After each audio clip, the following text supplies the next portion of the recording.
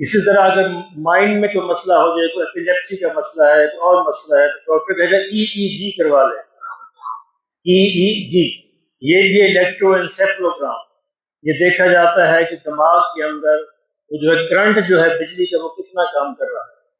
تو اللہ نے یہ سارا نظام جو ہے ہمارے جسم کے اندر رکھا ہے۔ اب یہ سارے کے سارے نظام ہمارا دماغ اور سینٹرل نروس سسٹم جو ہے یہ مل کے پروسیس کرتا ہے۔ آپ نے پرانے زمانوں میں CPU دیکھے ہوں گے، CPU سب پروسیس کرتے تھے، تو ہمارا برین اور سینٹرل نروس سسٹم مل کر یہ سارے نظام کو پروسیس کرتا ہے۔ ہمارے جو سینسری آرگنز ہیں یہ جتنی یعنی انفارمیشن دماغ کو بھیجتے ہیں، دماغ اس کو میں نے آپ کو بٹس اور بائٹس کا بتایا، تو ہمارا دماغ 1 سیکنڈ میں، منٹ کی بات نہیں کر رہا، 1 سیکنڈ میں 11 million bits of sensory data کو پروسیس کر سکتا ہے۔ 11 ملین بٹس سینسری ڈیٹا کو ہمارا دماغ پروسیس کر سکتا ہے۔ یہ کس نے بنایا؟ میرے اللہ نے۔ اللہ کہہ دیجیے، اللہ اکبر، اللہ اللہ۔ اچھا یہ ہوتا یہ ہے کہ پرانے زمانے میں آپ نے دیکھا ہوگا کہ CPU کے ساتھ ایک پنکھا لگایا جاتا تھا تاکہ وہ ٹھنڈا رہے، کیونکہ اگر پنکھا نہیں لگے گا، گرم ہو جائے گا تو غلط انفارمیشن دینے شروع کر دے گا، اس کے اندر مسٹیک آئیں گی، فالٹس آئیں گی۔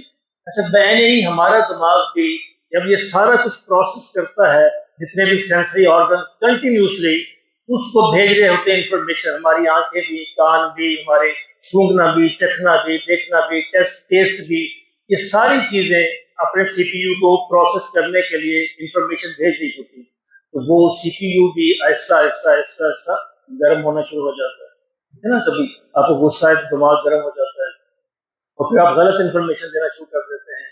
اچھا اللہ نے پھر اس کے ٹھنڈا کرنے کا بھی ایک نظام لگایا ہے۔ وہ نظام کیا ہے؟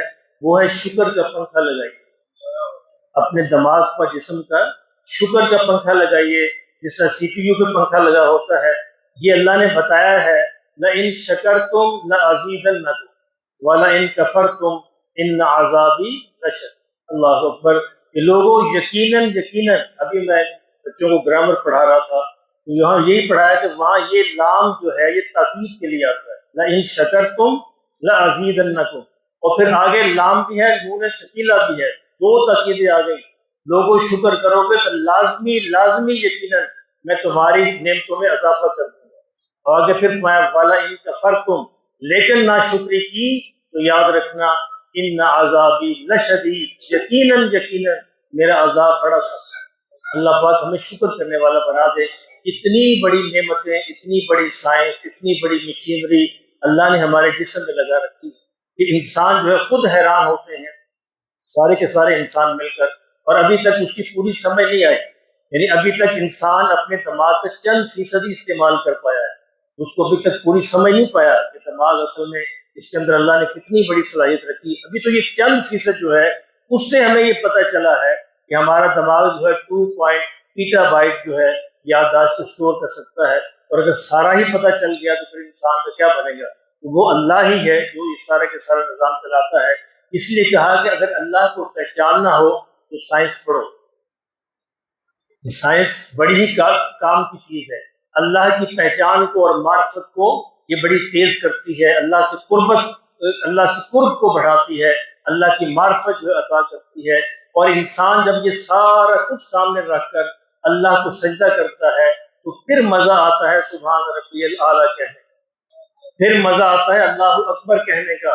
جو انجان ہے، جو نادان ہے، جو بے علم ہے، جس کو کچھ نہیں پتا، وہ تو اللہ اکبر ایسے ہی کہے گا رٹا رٹایا، اور جو یہ سوچ کے کہے گا کہ میرے اللہ نے کیسا نظام بتایا ہے، وہ سارا کچھ سوچ جائے پھر کہے گا اللہ اکبر، میرے مولا تو ہی سب سے بڑا ہے، بے شک بڑا ہے، سب سے بڑا تو ہی ہے، سبحان اللہ، یا اللہ تو ہر خامی سے، ہر عیب سے، ہر کمی سے، ہر نقص سے پاک ہے، اور یا اللہ تو نے مجھے سب کچھ عطا فرمایا، الحمدللہ، یا اللہ تیرا شکر ہے۔ پھر یہ شکر کہنے کا مزہ آتا ہے۔ اللہ ہمیں شکر کرنے والا بنا۔